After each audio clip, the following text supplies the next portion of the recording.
안녕하십니까. 오늘 말씀은 요한복음 7장 53절에서 8장 30절 말씀을 읽겠습니다. 요절 8장 11절 대답하되 주여 없나이다. 예수께서 이르시되 나도 너를 정죄하지 아니하노니 가서 다시는 죄를 범하지 말라 하시니라. 요한복음 8장은 가늠하다 잡혀온 여인에게 하신 말씀과 생명의 빛 예수님 말씀입니다. 7장 53절 각각 집으로 돌아가고 8장 1 예수는 감람산으로 가시니라. 이 초막절 마지막 날에 예수님은 누구든지 목마르거든 내게로 와서 마시라. 나를 믿는 자는 성경의 이름과 같이 그 배에서 생수의 강이 흘러나오리라 말씀을 하시고 백성들은 이제 집으로 갔지만 예수님은 감람산에 기도하러 가셨습니다. 이 아침에 다시 성전으로 들어오시니 백성이 다 나온지라 그들을 가르치시더니 예수님은 다시 성전으로 오셔서 말씀을 가르치시고 계십니다. 한참 말씀을 가르치실 때 3절 서기관들과 바리새인들이 음행 중에 잡힌 여자를 끌고 와서 가운데 세우고 신명기 22장 2절을 보면 간음하다 걸리면 둘 다 죽여 이스라엘 중에 죄악을 제할지니라 할 정도로 간음죄를 매우 엄격하게 처리를 했습니다. 지금도 그 성경을 카피한 일부 이슬람권 국가들은 유부남에게 간음하다 잡히면 큰 축구장에 모아놓고 총살을 시킨다고 하지 않습니까? 장막절 축제가 끝나고 어떤 여자가 들뜬 분위기 속에서 집에 돌아오지 않고 몰래 남자와 간음죄를 짓다가 종교 경찰들이 쳐놓은 덫에 걸려 들었던 것입니다. 이들은 초막절 기간만 예수님을 체포하고자 5번이나 구속영장을 신청했지만 매번 실패했습니다. 그러나 이번만큼은 이 여자를 간음하다 현장에서 잡힌 이 여자를 볼 때 분명할 거다. 빼도 먹지도 못할 증거를 잡았다 하고 이제 여자를 끌고 의기양양하게 예수님께 나온 것입니다.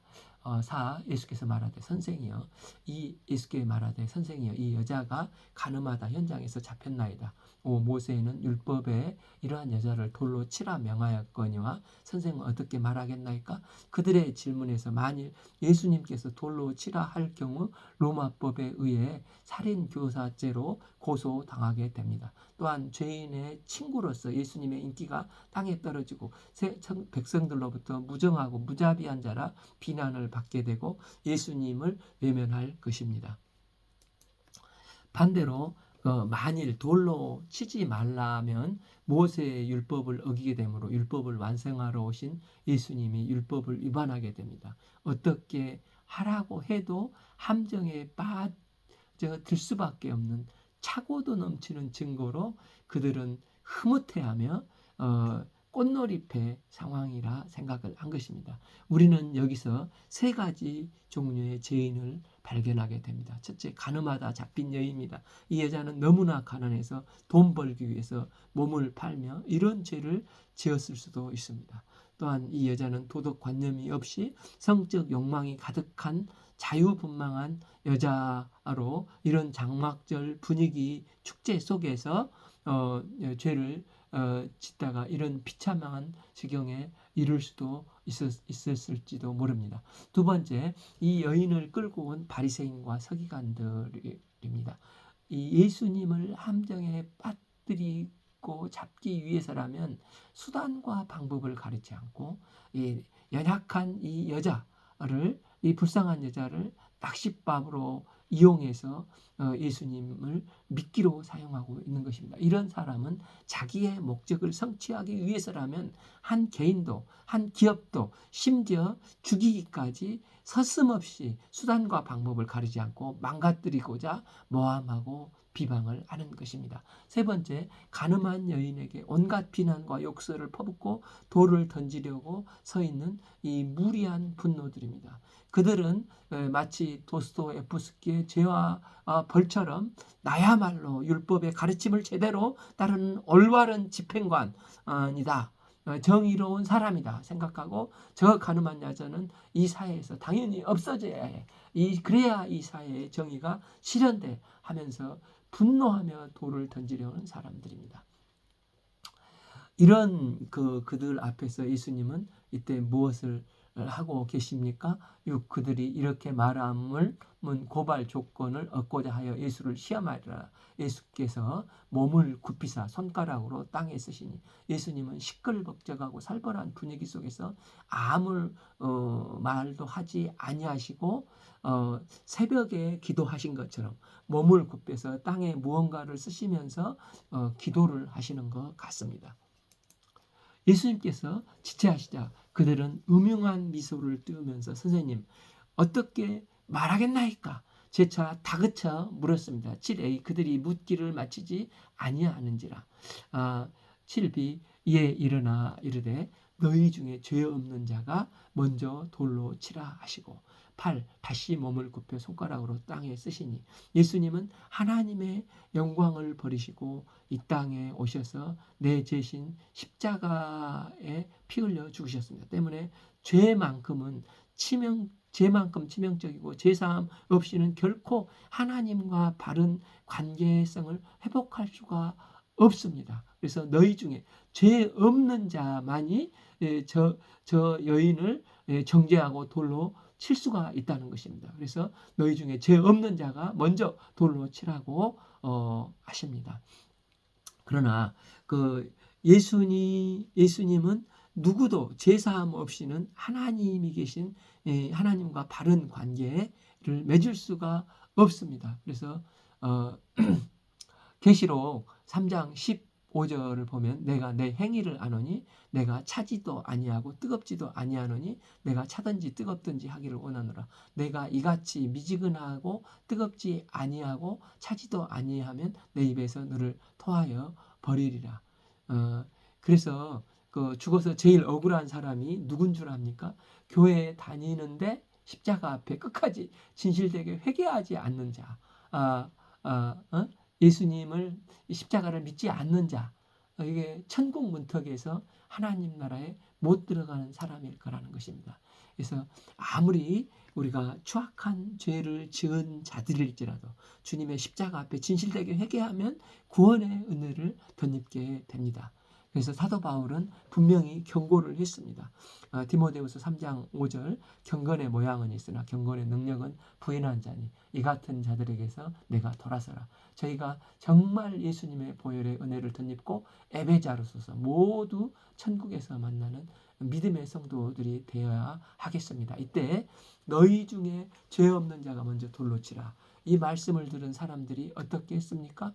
그들이 이 말을 듣고 양심의 가책을 느껴 어른으로 시작하여 젊은이까지 하나씩 나가고 오직 예수와 그 가운데 섰는 여자만 남았더라. 제일 나이 든 사람부터 하나 둘씩 슬그머니 사라졌습니다. 아마 나이 많은 사람이 더 오래 살았으니 죄도 더 많이 지은 것 같습니다. 어떻게 이런 일이 발생하는 것입니까? 이 말씀의 권능 때문에 그렇습니다. 히브리서 4장 12절에 하나님의 말씀은 살아있고 활력이 있어서 좌우의 날쌘 어떤 검보다도 예리하여 혼과 영과 및 관절과 골수를 찔러 쪼개기까지 하며 또 마음의 생각과 뜻을 판단하시나니 얽히고 설킨 실타래를 풀어본 경험이 있습니까? 술술 풀리는 일이 없고 한 번 엉키면 어디서부터 풀어야 할지 도통 알 수가 없지 않습니까?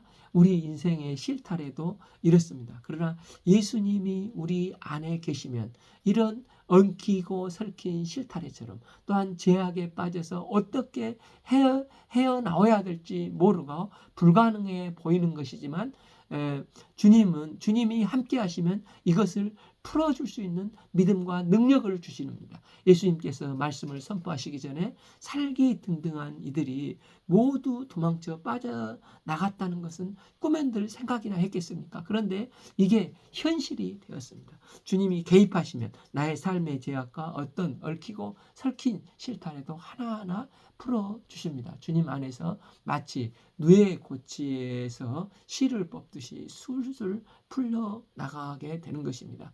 이것을 사도 바울은 누구든지 고린도후서 5장 17절에서 새로운 피조물이다. 이전 것은 지나갔으니 보라 새 것이 되었도다.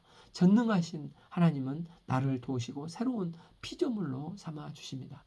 예수께서 일어나 여자 외에 아무도 없는 것을 보시고 이르시되 여자여 너를 고발하는 이들이 어디 있느냐? 너를 정죄한 자가 없느냐?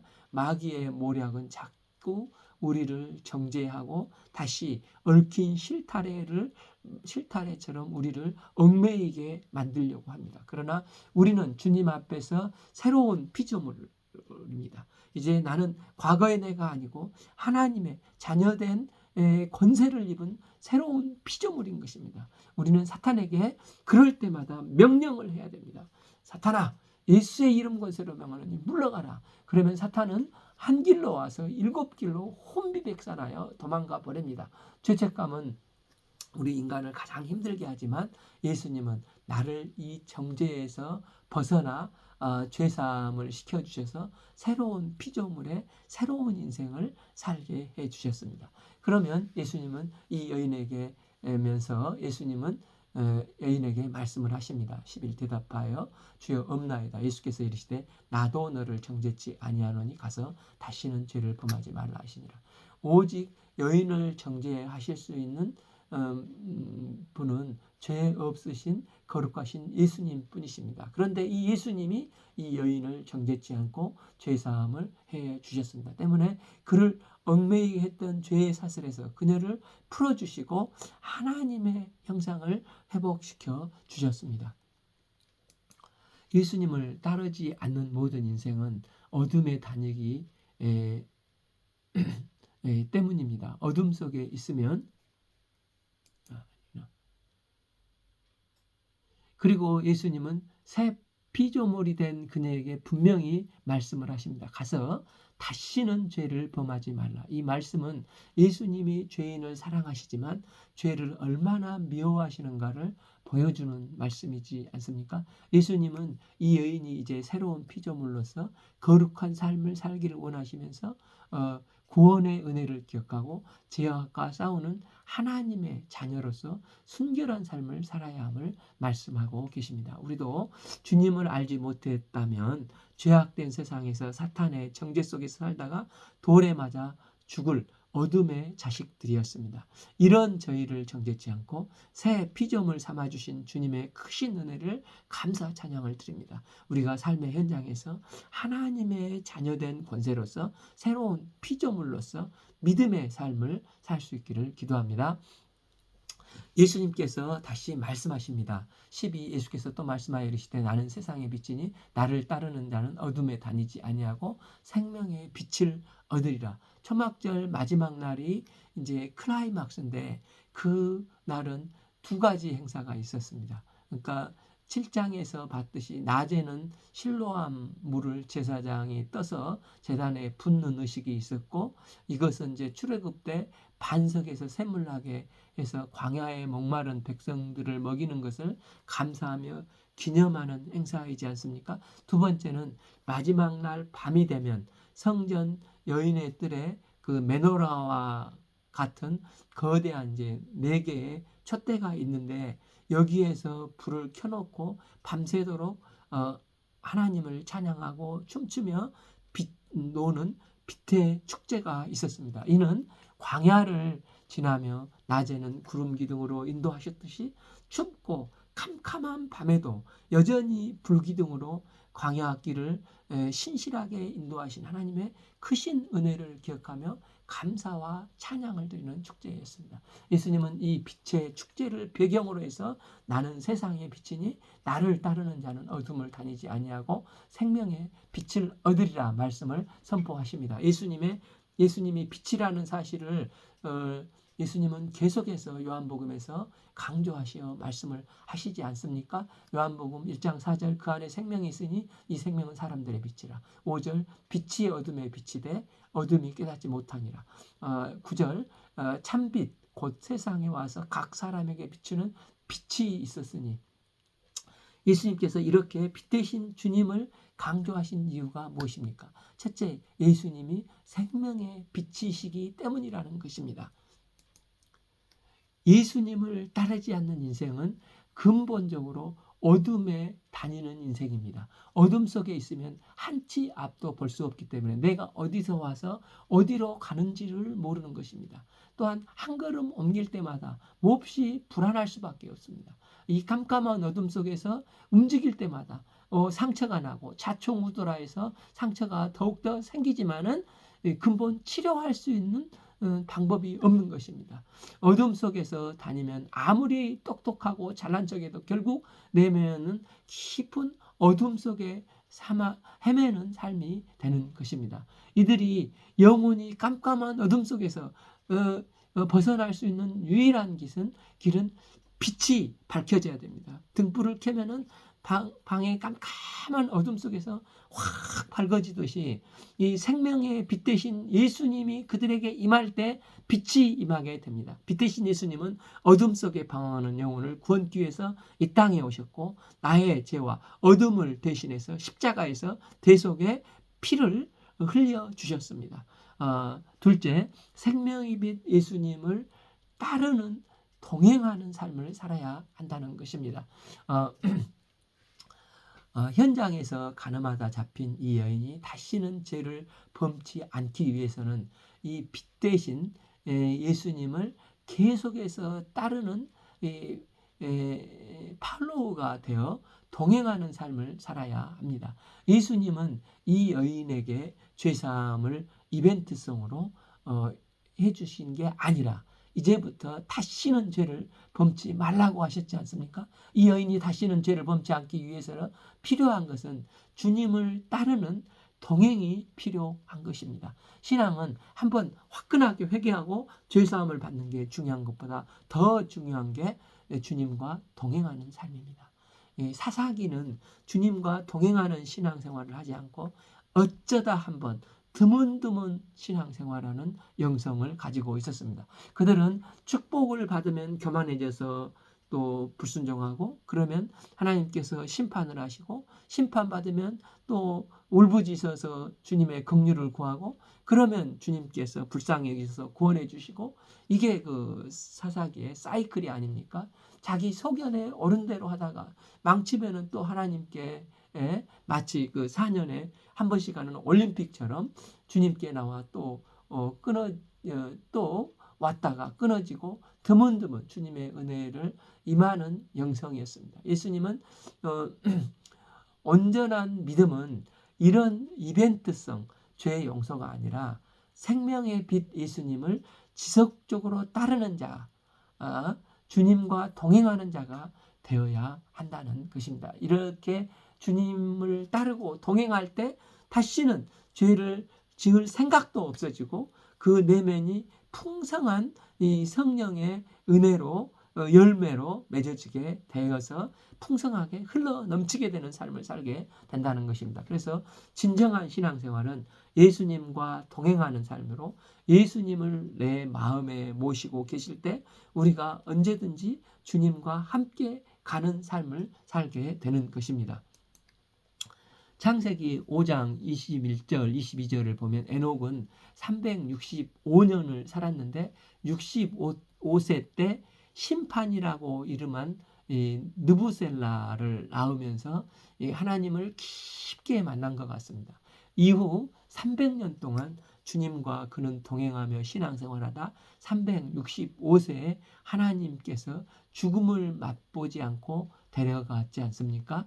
주님을 만난 에녹은 이벤트성 신앙생활이 아니라 주님과 매일 동행하며 날마다 주님을 예배하고 찬양하며 주님과 함께 걷는 인생을 살았습니다.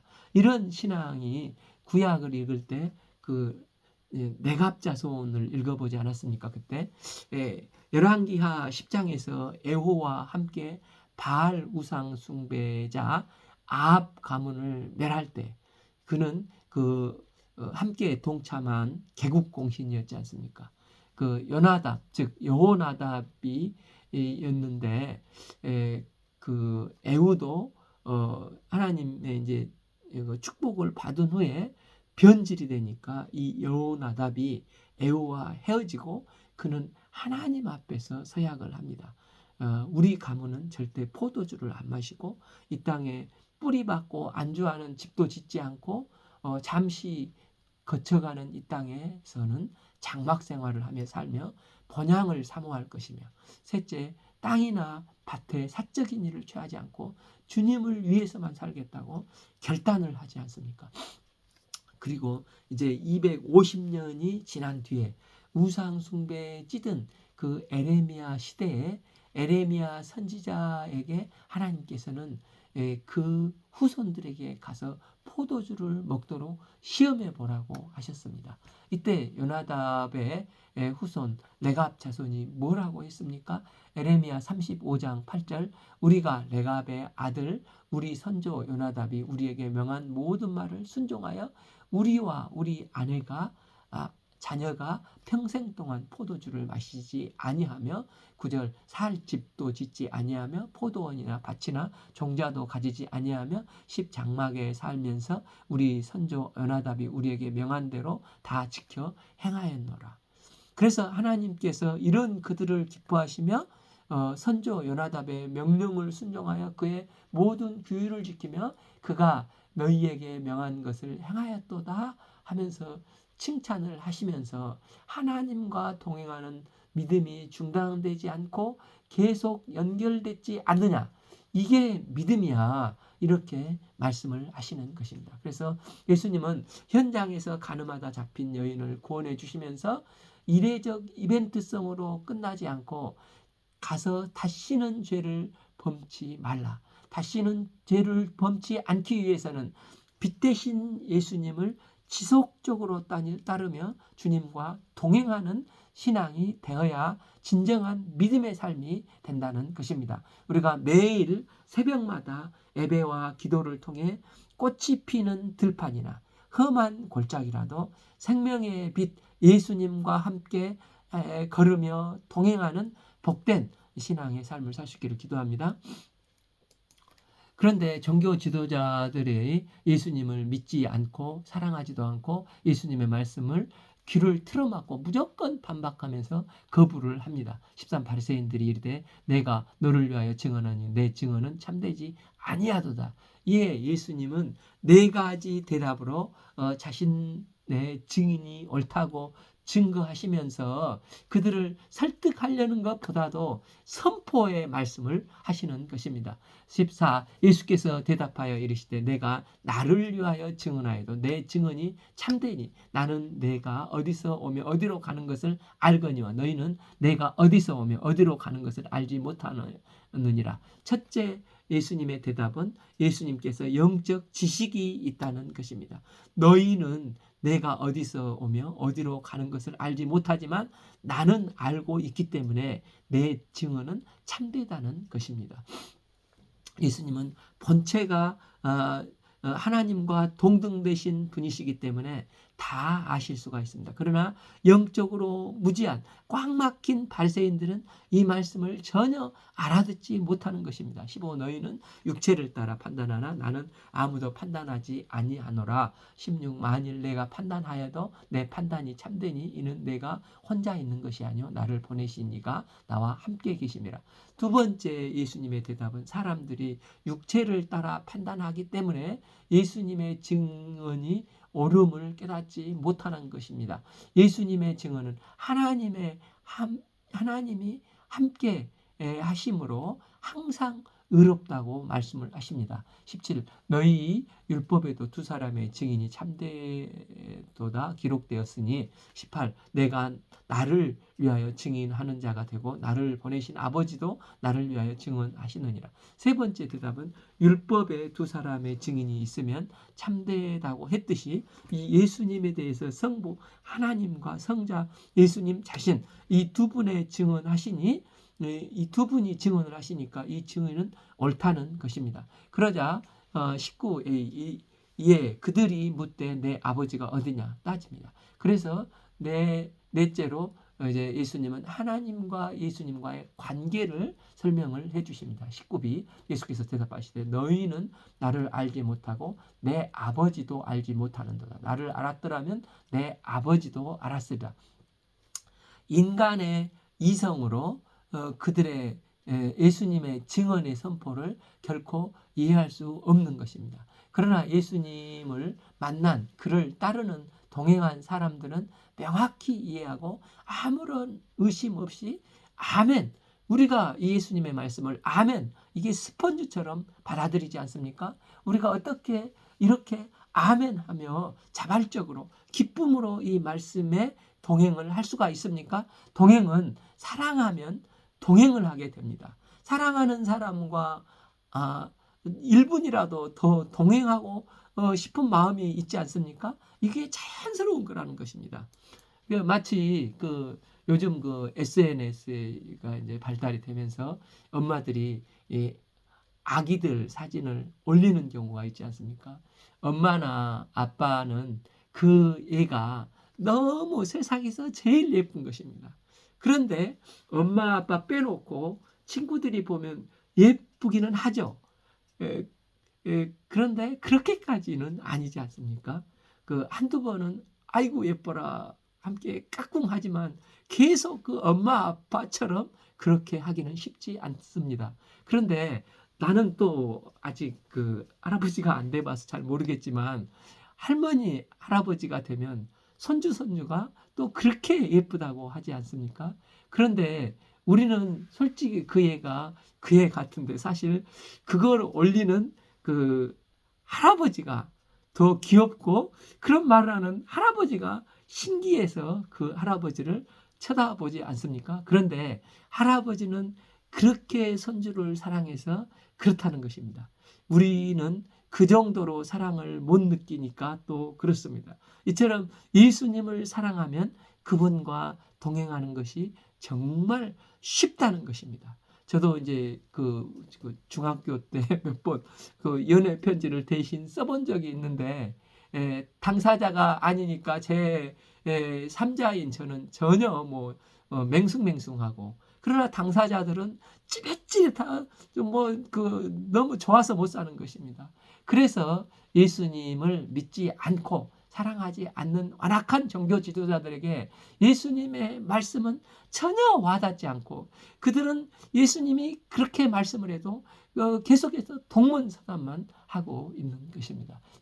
이 말씀은 성전에서 가르치실 때 헌금함 앞에서 하셨으나 잡는 사람이 없으니 이는 그의 때가 아직 이르지 아니하였습니다. 오히려 하나님의 때가 이르지 않으신 예수님을 자기 마음대로 계속해서 붙잡고자 하지만 이 하나님의 때가 이르지 않았기 때문에 그럴 수 없는 것입니다. 이때 예수님은 20일 다시 이르시되 내가 가리니 너희가 나를 찾다가 너희 가운데 죽겠고 내가 가는 곳으로 너희가 오지 못하리라. 예수님을 계속 거부하는 자들에게 너희가 너희 죄 가운데 죽으리라 하시면서 하나님 나라에 들어올 수 없음을 말씀하십니다. 회개를 원하는 유대인들에게 오히려 그들은 이제 말합니다. 22 유대인들이 이르되 그가 말하기를 내가 가는 곳에 너희가 오지 못하리라 하니리 그가 자결하려는가? 예수님을 이런 모욕적인 말로 비아냥거리면서 비판을 합니다. 유대인들은 육체를 따라 판단했기 때문에 예수님의 말씀을 전혀 이해하지도 못하고 오해를 합니다. 그래서 믿음이 없고 사랑이 없으면 죽었다 깨어나도 영적 세계를 이해하지 못하는 것입니다. 나중에 십자가 이후에 믿음이 생기고 사랑이 생길 때 이해하게 됩니다. 그래서 당시 이해를 못해도 예수님은 일부러 계속해서 선포를 하십니다. 23 예수께서 이르시되 너희는 아래에서 났고 나는 위에서 났으며 너희는 이 세상에 속하였고 나는 이 세상에 속하지 아니하였느니라. 예수님의 본질은 하나님한테서 난 분이시고 인간의 본질은 이 땅에서 난 존재라는 것입니다. 그래서 이 세상에 속한 인간은 왔던 곳인 땅으로 돌아가고 위에서 나신 예수님은 오셨던 곳인 하나님 아버지께로 돌아가십니다. 때문에 죄 가운데 태어난 인간이 죽지 않을 수 있는 유일한 길은 24. 그러므로 내가 너희에게 말하니 너희가 너희 죄 가운데 죽으리라 하였노라. 너희가 만일 내가 그인 줄을 믿지 아니하면 너희 죄 가운데서 다 죽으리라. 즉 하나님께 보내심을 받은 생명의 빛 예수님을 알고 그분을 믿을 때만이 영생을 얻어 하나님 나라에 갈 수 있다는 것을 말씀하시는 것입니다. 이에 예수님은 이런 질문을 하시는 예수님께 25a 그들이 말하되 내가 누구냐? 유대인들은 자신들에 대한 경고를 깨닫지 못하고 오히려 예수님이 누구냐고 이렇게 묻지 않습니까? 25b 예수께서 이르시되 나는 처음부터 너희에게 말하여 온 자라. 즉 예수님은 처음부터 계속해서 나는 이다. I am 하시면서 나는 영생수다. 나는 생명의 빛이고 음료다. 나는 생명의 떡이다.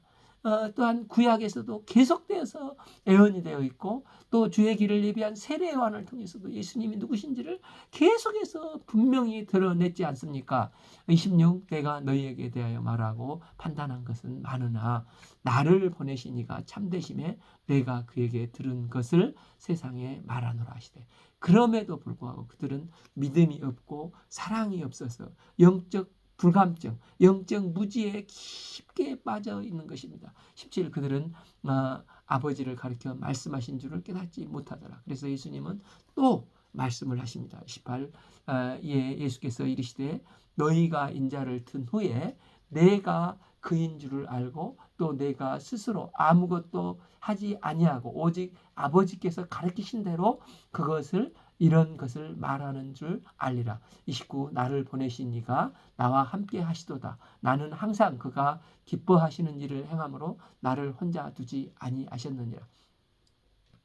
유대인들이 계속되는 거절에도 불구하고 예수님은 하나님이 항상 함께 하시는 신실하신 분이시고 하나님이 기뻐하신 일을 하고 있음을 줄기차게 말씀을 하고 계십니다. 다윗도 시편 23편 4절에서 내가 사망의 음침한 골짜기를 다닐지라도 해를 두려워하지 아니할 것은 주께서 나와 함께 하심이라. 주의 지팡이가 또 막대기가 나를 안위하시나이다. 이 고백을 하지 않습니까? 30 이 말씀을 하시며 많은 사람이 믿더라. 그런데 놀라운 일은 예수님은 유대인들이 꽉 막혀 있어도 설득하려 하지 않고 이게 말씀을 이렇게 선포하지 않습니까? 그러할 때 놀랍게 많은 사람이 믿었다는 것입니다. 이를 볼 때 말씀 자체를 선포할 때 말씀의 권위로 성령께서 도와주시면 마음이 열려있는 자들에게는 또 믿음 있는 주님을 사랑하는 자에게 놀라운 믿음의 역사가 임한다는 것입니다. 또한 나중에 믿게 될 때 있다는 것입니다. 그래서 에베소서 2장 8절은 너희는 그 은혜에 의하여 믿음으로 말미암아 구원을 받았으니 이것은 하나님이 너희에게 난 것이 아니요 이것은 너희에게 난 것이 아니요 하나님의 선물이라. 그러니까 믿음은 하나님의 선물이라고 말씀을 하십니다. 어쩔 때 우리가 말씀을 증거할 때 내가 생각해도 이게 설득력이 없어 보이는데 믿음으로 말씀을 선포해 보면 하나님께서 하나님의 성령께서 믿음을 선물로 그에게 주실 때가 있어서 이 말씀을 영접한다는 것입니다. 우리가 생명의 빛 예수님을 따르고 동행함으로 풍성한 생명을 덧입는 복된 삶을 살기를 기도합니다. 오늘 말씀은 요한복음 7장 마지막 절에서 8장 30절을 읽었습니다. 감사합니다.